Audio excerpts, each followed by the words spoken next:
During World War II, the United States and the Soviet Union were allies. But after the war, the Communist Soviets and Democratic Americans had become enemies. Each side attempted to be the world's top superpower. The two nations sought to dominate in space, in military power, and in the allied countries they could lead. Their conflict is known as the Cold War. After World War II, the Soviets quickly took control of many Eastern European countries and enforced communist rule in them. Britain's Prime Minister Winston Churchill referred to the Iron Curtain that separated the free countries in the West from the communist countries in the East. President Harry Truman agreed that communism was a threat to the world. He proposed the Truman Doctrine, the policy of opposing the spread of communism. Secretary of State George C. Marshall proposed a plan to help carry out that doctrine. The Marshall Plan offered aid to European countries that were rebuilding after World War II. But communism quickly spread from Eastern Europe and the USSR to Asia.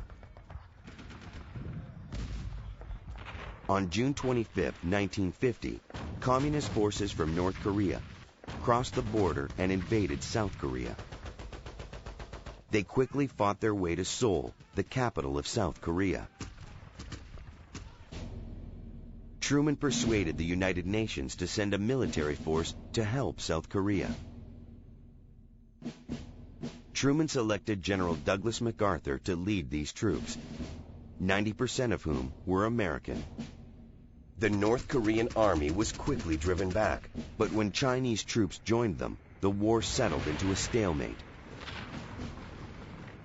In the United States during this time, anti-communist hysteria was taking place. Senator Joseph McCarthy led the campaign that accused many people of being Soviet spies.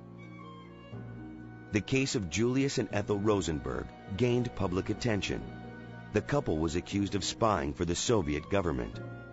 The Rosenbergs were tried and convicted of passing nuclear secrets to the Soviets. Despite the protests of some, they were executed in 1953. As nuclear technology advanced, the United States and the Soviet Union waged an arms race. Each country wanted to have more firepower than the other. In 1962, in the midst of this arms race, a new crisis arose.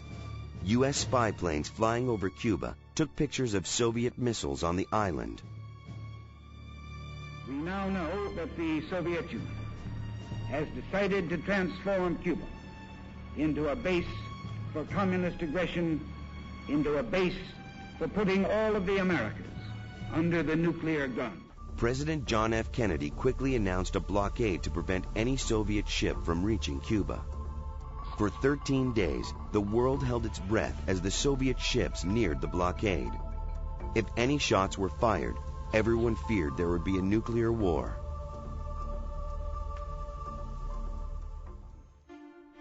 But President Kennedy and Soviet Premier Nikita Khrushchev reached an agreement.